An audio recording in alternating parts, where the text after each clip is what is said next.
in clinching games, Peanut has been crushing double-digit kills on multiple occasions, and the crowd chanting his name for good reason. Peanut gave an interview. He thought it'd be so cool to have his name said on the world stage, chanted out here by the crowd. He'll feel great. And EDG, they got the steadying victory. They did not lose 3-0, but the gulf between these two teams was clear.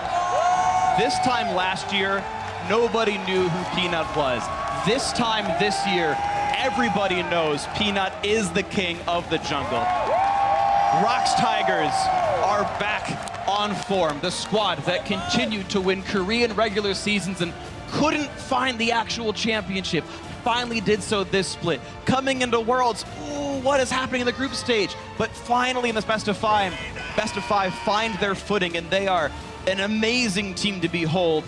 And this is now the team that is back on form that maybe is, again, the favorites for the World Championship. Exactly, and I'm really happy that Peanuts had so many standout performances here fairly early on at the World Championship in the grand scheme of things, because so much can just focus on Smeb or Prey, the experienced one, but it's Peanut, the newest player on the team, and it's kind of showing us why he did transform this team into the best team in Korea from someone who was just competing at the top level. And he jungles like no one else does, has more confidence, and he makes some incredible plays. There's going to be some fans out there disappointed. It's going to be a Korea versus Korea semi-final.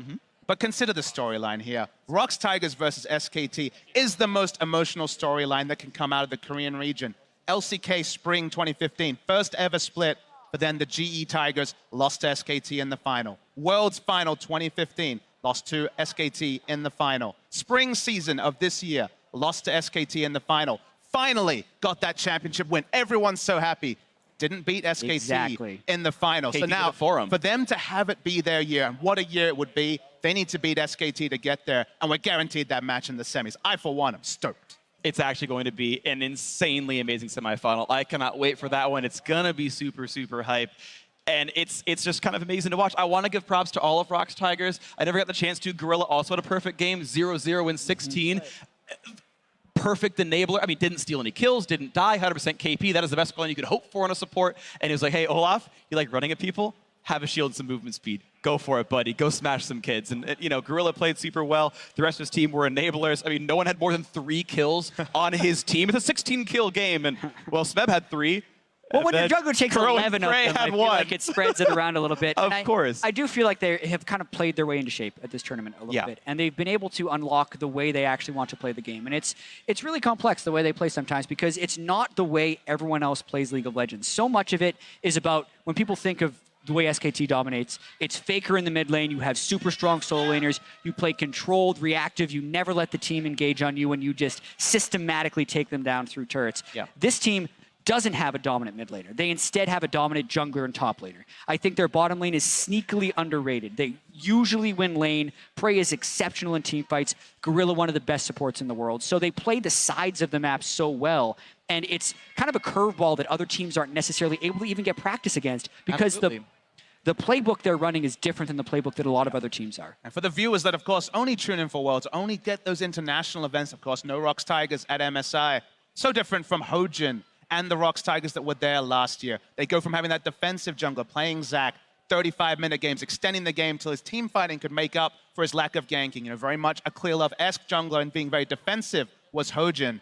It's so different. They've evolved, and they evolved so quickly. This team went straight out with Peanut in spring season and went from a team that had to play defensively to a team that had to play aggressively. Because Peanut, to your point, Freak, was playing on Nudge, and he played a bit, but his team kind of criticized him for not playing with the team because he was always aggressive and he didn't really have the backup to do it. He has that backup from the 4 other members that already have that World's experience. And it's great to see a team take a risk and take them to the next level. Yeah, and it's really amazing. I mean, the whole lineup is very good. I keep sort of, when it's my turn to talk, I'm bouncing to the other players on the team, not to take away from Peanut, but I was expecting in this game to talk about Prey versus Deft, right? 2 of the very best AD carries in the world. We knew Edward Gaming played around Deft so much. He was the damage shareholder of the team. It was all about him.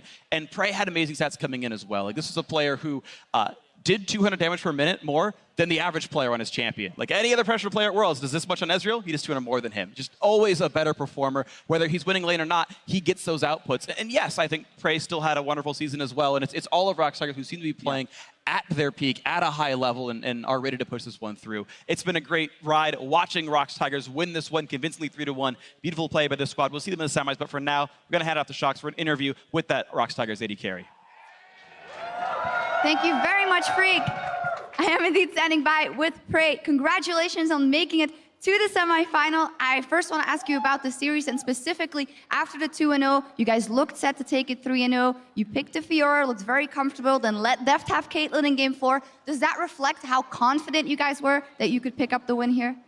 우선 4강치를 축하드립니다. 이제 2대0으로 이길 때까지만 하더라도 이제 3경기에 끝날 줄 알았는데 3경기에 피오라를 고르고 이제 4경기에는 데프트한테 선수한테 케이틀린을 쥐어주면서 살짝 자신감의 표출이 아니었나 싶은데요. 어떤 생각 말씀해 주세요. 네. 일단 케이틀린 같은 경우에는 뭐 자신감 이런 걸 떠나서 그냥 나눠 먹는 픽이라고 생각을 했고요. 피오라 같은 경우에는 이제 경호가 이 경기를 이기고 나서 이제 좀 자신감이 좀 차서 한 것 같은데. 네, 그 약간 4경기까지 어떻게 가게 되면서 경호가 조금 미안하다고 하더라고요. 네. So about the Caitlyn pick, it's more of a like splitting ADCs among teams, so not much of a confidence thing. But about the Fiora, after winning game 2, Smeb was full of confidence, and he really wanted to play Fiora. But after game 3, going to game 4, Smeb, he was really sorry about that game result. Well, you guys still won in the end, and now you have some time to recover and build up towards that semi-final versus your LCK nemesis, SK Telecom. A huge matchup. Can you speak to how important, how crucial that matchup is for you and the ROX Tigers, and how much it would mean to be able to win and go to the final? 이제 4강전에서는 가장 락스타이거즈 숙적인 SK텔레콤 팀과 붙게 되었는데 이 SK텔레콤전이 얼마나 중요하고 이기는 게 얼마나 큰 의미가 프레이 선수랑 락스타이거 팀한테 있는지 말씀해 주세요. 일단 저희가 우승하기 위해서는 당연히 이렇게 거쳐야 될 상대라고 생각을 하고요. 좀 결승전에서 만났으면 좋았을 팀인데 이미 같은 조에서 이미 배정된 건 좀 어쩔 수 없더라고요. 그래서 뭐 최선을 다해서 한국 가지 않도록 노력하겠습니다. So I think it would have been better if we were able to play against them at the finals, but I can't do much about the group draws.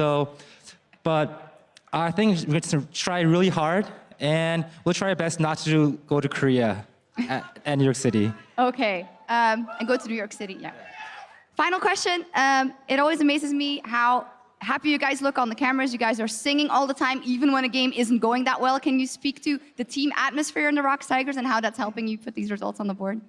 락스타이거즈 팀이 유독 항상 좋은 분위기 속에서 게임을 하는 걸로 보여지는데 심지어 지고 있을 때도 막 노래를 부르고 되게 웃는 얼굴로 게임하는 모습이 매우 인상적입니다. 그 팀 분위기가 게임하는 동안에 어떤지 말씀해 주세요. 일단 보통 연습 때는 되게 즐겁게 하는 편인데 그러니까 대회 때 약간 이렇게 노래 부르고 이런 거는 저희 긴장감을 풀려고 하는 거고요. 그러니까 저희가 지고 있을 때는 그렇게 웃고 즐겁게 하지 않습니다. 이기고 있을 때만 그렇게 해요. So during practice, we actually have a lot of fun. We sing, we play together. But during the game, we just trying to have that same atmosphere in order to be more relaxed and not be too nervous. And actually, we try to be more serious when we're losing. Only the fun mode when we're winning. Okay, well, it was fun mode here because you guys won, and we will see you in New York City. Thank you very much, Prey. And the ROX Tigers heading into that semifinal versus SKT. Dash, take it away.